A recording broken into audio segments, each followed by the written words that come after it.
जागृत और स्वप्न में हम देह युक्त होते हैं। अभी जागृत में है आप तो देह है आपके पास, स्वप्न में भी एक देह होता है आपके पास, एक शरीर होता है। जागर देह और स्वप्न देह, ये दो प्रकार के देह के नाम है। जागृत में जो देह प्राप्त होता है वो जागर देह, और स्वप्न में जो देह प्राप्त हो वो स्वप्न देह। जागर देह और स्वप्न देह में भेद भी होता है। जागृत के नेत्रों से स्वप्न देह का दर्शन सर्वथा असंभव है। स्वप्न के नष्ट होने पर स्वप्न शरीर का अवशेष केवल मन ही सिद्ध होता है। कारण यह है कि आत्म चैतन्य से अधिष्ठित अर्धनिद्रित वासना गर्भित मनोमात्र ही स्वप्न होता है। मन असक्त धातुमय है, अतएव मनोमय स्वप्न देह की असक्त धातुमयता सिद्ध है। तथापि उसकी सक्त धातुमयता की प्रतीति इंद्रजाल सदृश चतुर्बंध के कारण ही संभव है। तत्व देव विग्रह की विलक्षणता तथा दिव्यता हृदयंगम करने योग्य है। कर्म विपाक सुलभ लोक भेद से, योनि भेद से प्राणियों की आकृति प्रकृति तथा भौतिकता में प्रभेद तथा तारतम्य सिद्ध है।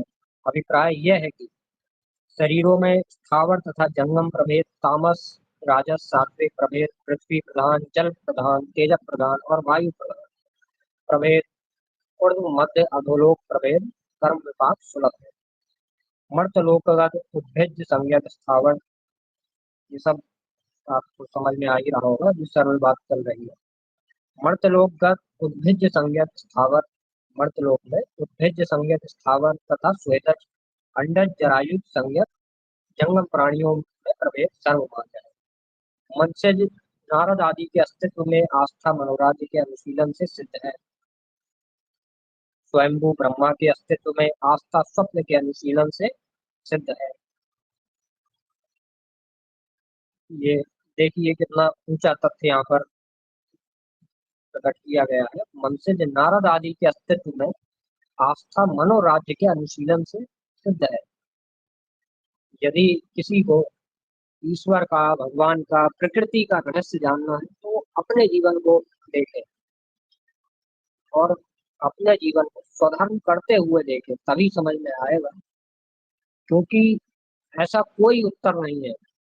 अंत में व्यक्ति चारों ओर ढूंढता है, परंतु उसको उत्तर अपने में, आत्मा में, स्वयं में, मैं के भीतर उसको उत्तर प्राप्त होते ही है।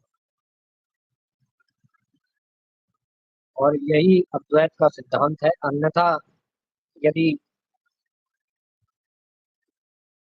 बाहर जगत में यदि उत्तर को खोजने जाएंगे तो मानना पड़ेगा कि फिर उसका भी 10-10 प्रपंचों का अस्तित्व है, परंतु एक को मानकर कि अपने जीवन का कोई रहस्य, प्रलय का रहस्य समझना है तो कोई निद्रा का रहस्य समझे, निद्रा का रहस्य जान जाए तो प्रलय का रहस्य जान जाए।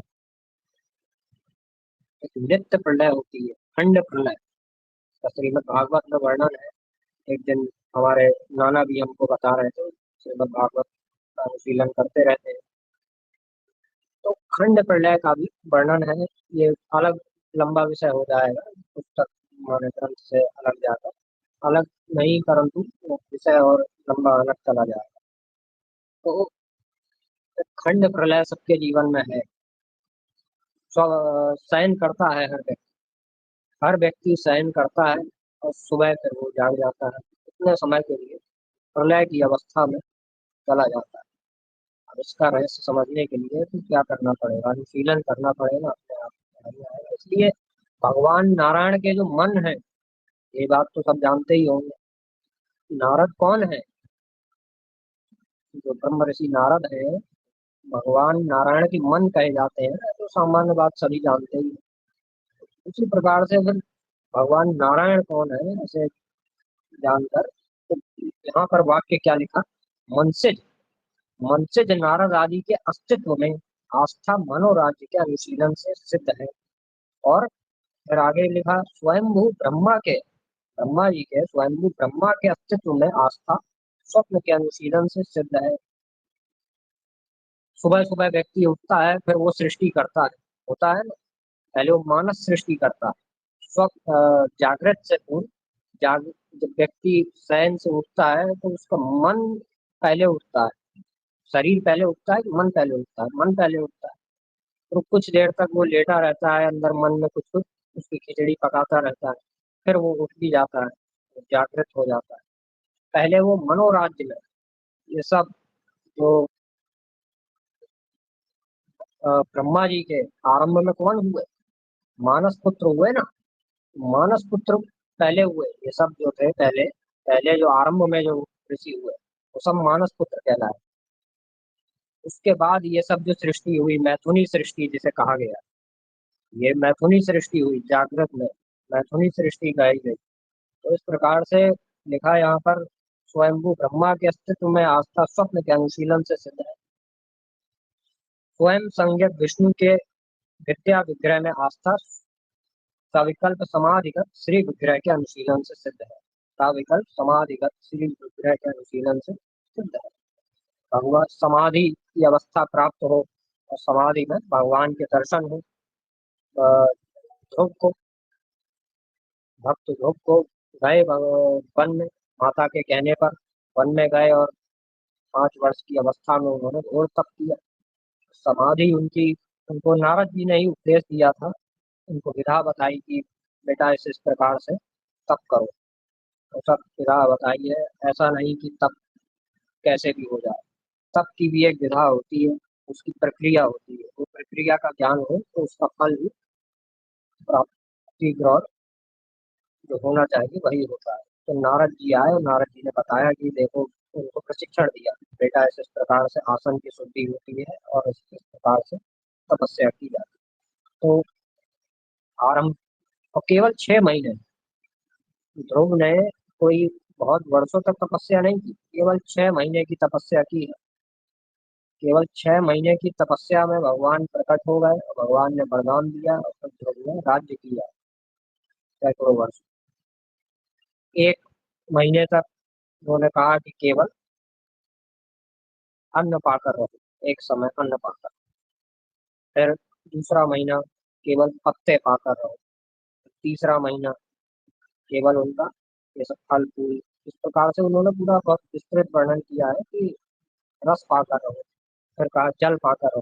फिर कुछ भी नहीं पाकर रहो। तो उन्होंने 2-3 महीने निरंतर समाधि की अवस्था में उन्होंने तपस्या की और केवल वायु के, वायु और वायु भी नहीं, ऐसा मान लीजिए। इस प्रकार से घोर तपस्या ध्रुव ने की है। 6 महीने की तपस्या में उनको भगवान श्री हरि प्रकट हुए और उन्होंने वरदान दिया है। तो इस प्रकार से समाधि की अवस्था स्वयं संज्ञक विष्णु के विद्या विग्रह में आस्था साविकल्प, यहाँ पे निर्विकल्प नहीं लिखा गया है। 2 प्रकार की समाधि होती है, निर्विकल्प और साविकल्प।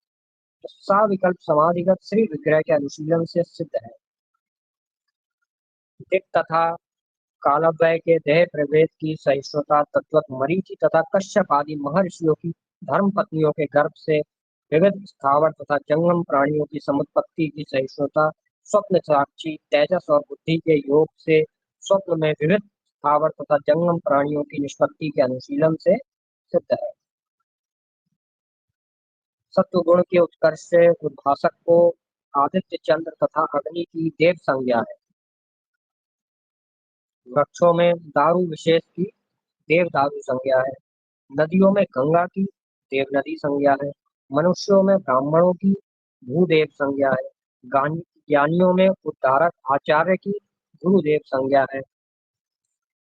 अस्तित्व प्रदायक अस्तित्व प्रदायक और उपकारक जननी माता तथा जनक पिता की देव संज्ञा है। अतिथि की देव संज्ञा है। गुरु मूर्ति माता पिता आचार्य और अतिथि रूप अग्नि में मुख्य देव आत्मा की भावना देवोपासना है। पत्नी की देवी और पति की देव संज्ञा सनातन जगत में प्रसिद्ध है ही। श्रोत्र, त्वक, नेत्र, रसन, नासिका, वाक, पाणी, पाद, उपस्थ वायु के अधिदैव दिक, वात, अर्क, प्रचेता, अश्वी, वाहिनी, इंद्र, उपेंद्र, प्रजापति, यम के तत्वत मन बुद्धि चित्त अहंकार के अधिपति चंद्र ब्रह्मा विष्णु शंभु के अस्तित्व में आस्था नेत्र के उद्दीपक आदित्य के अनुशीलन से सिद्ध है। वृक्ष आदि के उपादान पृथ्वी की देव संज्ञा है। पृथ्वी के उपादान जल की देव संज्ञा है। जल के उपादान तेज की देव संज्ञा है, तेज के उपादान वायु की देव संज्ञा है, वायु के उपादान आकाश की देव संज्ञा है, आकाश के उपादान अव्यक्त की देव संज्ञा है। वही बात जो हम कल बता रहे थे कि हमारे यहाँ सब में देव है, उसका तादात्म्यपन है हर किसी से। हमारे यहाँ पृथ्वी भी पृथ्वी भी देव है, जल भी देव है, तेज भी देव है। और उनका और ऊपर जैसे बताया गया है, इसी में अभी पढ़ रहे थे, श्रोत्र नेत्र, श्रोत्र त्वक नेत्र रसन नासिका वाक पाणी, इन सब का भी तादात्म्यपन है किससे? अधिदैव, अ, दिक वाक अर्क प्रचेता अश्वी, इन सब से, वहनी इंद्र उपेंद्र प्रजापति यम, इस सब से उनका तादात्म्यपन है। शब्द स्पर्श रूप रस गंध और इनके अभिव्यंजक संस्थान नक चंदन वनिता और व्यंजन आदि विषयों का ग्रहण श्रोत्र त्वक नेत्र रसन और नासिका से होता है, अतः उद्भाषक संस्थान इंद्रियों की देव संज्ञा है। इसलिए इंद्रियों की भी देव संज्ञा है, यहाँ पर बात आ गई। इंद्रियों से पर मन है और मन से पर बुद्धि है और बुद्धि से पर जीवात्मा है। इंद्रियाणि परायणुरेन्द्रियभ्यः परम मनः, मनसस्तु परा बुद्धिः यो बुद्धिः परतस्तु सः। श्रीमद्भगवद गीता 3:44।